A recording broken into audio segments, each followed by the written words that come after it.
Hello there and welcome to today's episode of Tiny History. This time we are building a house in the Bauhaus architecture style.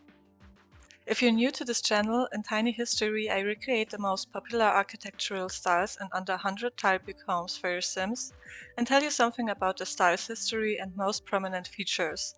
So let's begin!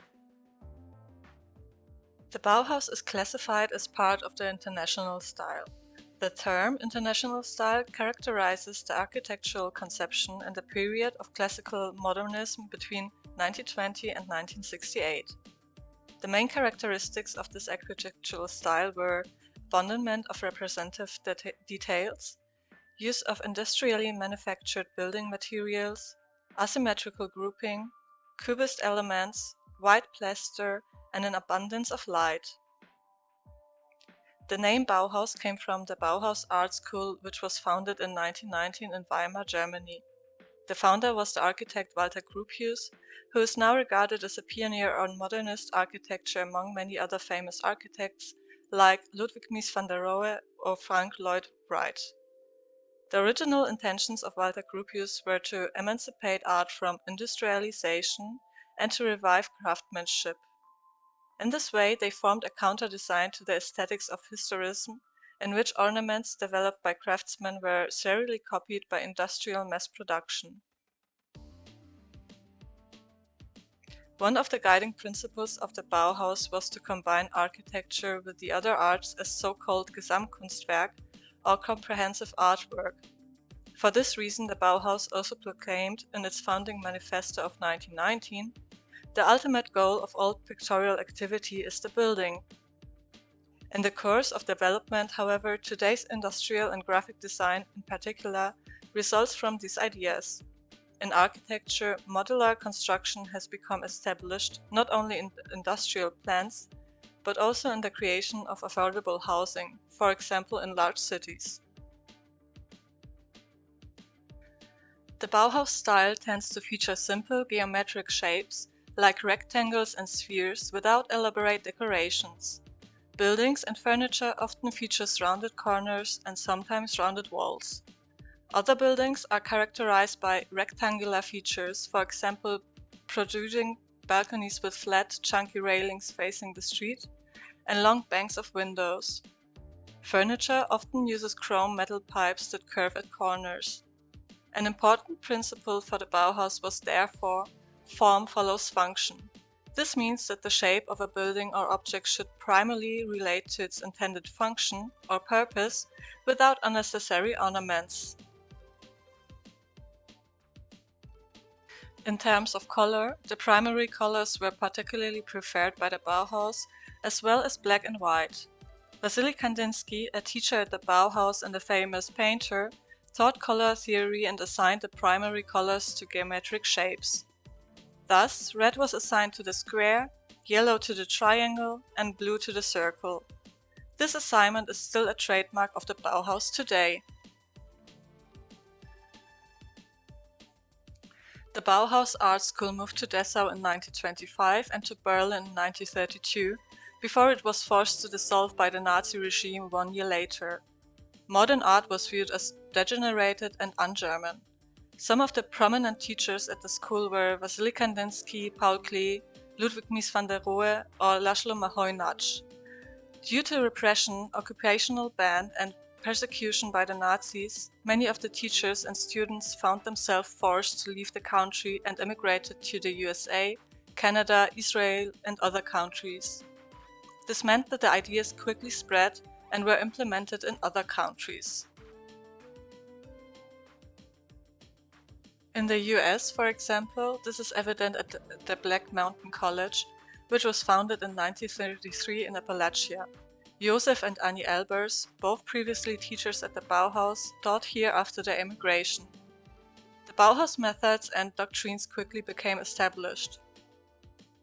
Ludwig Mies van der Rohe, the last director at the Bauhaus in Berlin, immigrated into the USA in 1937 and moved to Chicago, where he got an offer to head the development of architecture of the newly established Illinois Institute of Technology.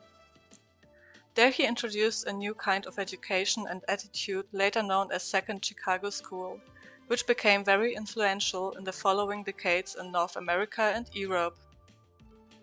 To give a few well-known examples of the buildings designed by him, there is the Chicago Federal Center Complex, the Farnsworth House, also in Chicago, and the Seagram Building in New York. These iconic works became the prototypes for his other projects. He also built homes for wealthy clients.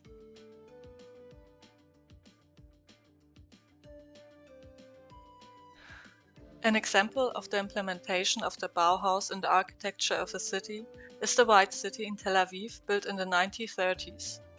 It has the largest number of buildings in the Bauhaus International style of any city in the world. The Bauhaus principles, with their emphasis on functionality and inexpensive building materials, were perceived as ideal in Tel Aviv. However, the architecture had to be adapted to suit the extremes of the Mediterranean and desert climate. White and light colors reflected the heat. Walls not only provided privacy but protected against the sun. Large areas of glass that let in the light, a key element of the Bauhaus style in Europe, were replaced with small windows that limited the heat. To name a few of the architects: Leo Adler, Jenya Averbuch, Lotte Kahn, and Shannon Frankel. But the Bauhaus ideas were not only bound to architecture. The style easily translated to furniture style as well, and didn't lose its popularity to this day. As in architecture, the early furniture designers were revolutionary in their experimental designs, which had a simplicity, harmonious geometry, and industrial-like practicality. The idea was that high design should be cheap enough to be utilized by the masses. Design-wise, the artists turned away from anything overly fuzzy and pretentious. They wanted clean, modern lines, uncluttered by stylistic affectations. They virtually reinvented furniture design and produced functional, clean line shapes that seemed impossibly modern. The idea was to break an object down to its most minimal form. So that was a short introduction into the Bauhaus architecture and design. While making these types of videos, I often struggle on how deep I can cover the topic. I completely understand that such subjects are not for everybody, and that, I tend to stay rather on the surface of because it can get really complicated looking deeper into the historical implications, for example, and I don't want to confuse anyone. And also I want to give you an overview of the style and not overload you with some unnecessary information. And I was wondering if you would rather have me split some videos so I can go deeper into the subject. Like, if you have some questions or want to know more, you can always comment on the video or DM me on Instagram. I would love to answer your questions, or maybe you would like me to recreate a specific building and hear me talk about it. I'm always grateful for some impact and ideas, so don't be shy. There are no stupid questions, as everybody says. So you're welcome in my comments. So let's talk about a bit of about this build. I built this house in Newcrest on a 30 by 20 lot. It has 2 bedrooms, 1 bathroom, and it costs a bit over 54,000 simoleons. Because I tried to recreate a Bauhaus house, I kept the outside form rather simple and very geometrical. There is no unnecessary clutter on the outside, so nothing distracts one from the shape of the house. I used big windows in the back of the house because it's something I saw quite often. And in the front of the house I used smaller windows, so the privacy isn't destroyed or taken away from the Sims living in here. I know it doesn't make sense, but for the Bauhaus it makes sense, so I kept it that way. The first floor of this house is reserved for living. Here you already saw that I made the kitchen. For this I used the Dream Home Decorator kitchen because I thought that, you know, we have one modern kitchen in base game and I don't own all the packs, and I thought that this was the most suiting one for the style.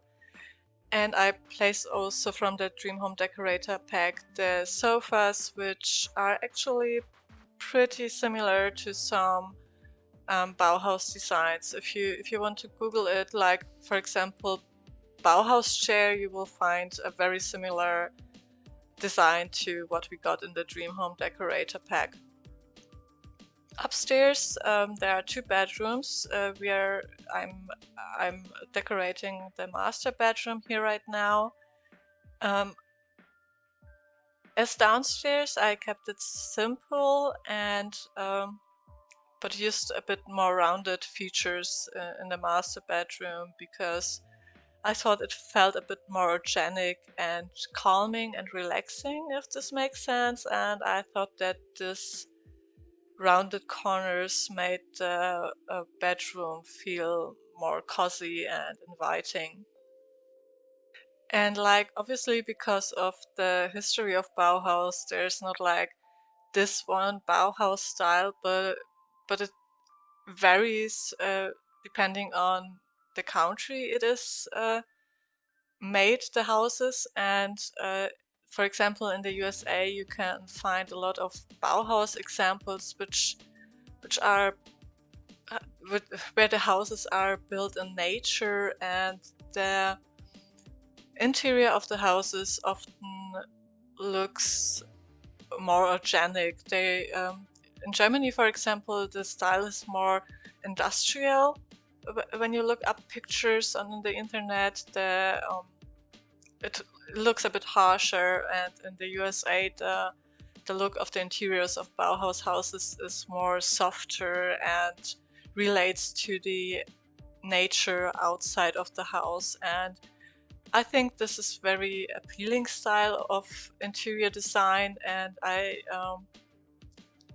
I think it looks very good, and that's what I wanted to do in the master bedroom. The downstairs I kept a bit more industrial, let's say it like that. It's a bit more harsh than the upstairs. I'm feeling like I'm always telling you in these videos that there's not just this one style of this architectural style, but you know, it is just this way.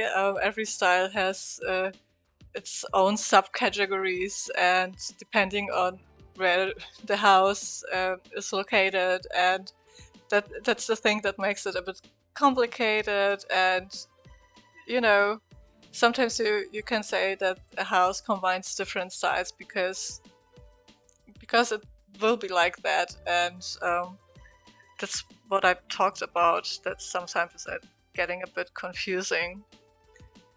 Here I'm decorating the second bedroom. I had in mind that here lives a child. I tried to make the room gender neutral, so you know, it's more usable that way. And I didn't feel like making it for a girl or for a boy.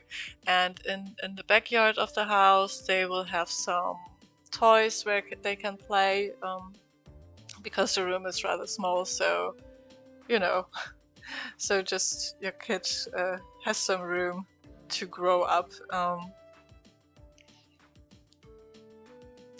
I'm regretting a bit that I didn't took the closet from the Tiny Living Stuff pack in here, but the, you know, the surface from the Dream Home Decorator pack, I think that the Tiny Living closet would just look a bit nicer in here and more childish, but you know, it's a bit late.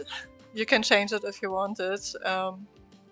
So this is it for this part. I'm regretting one thing about this build. Otherwise, I'm very happy with it.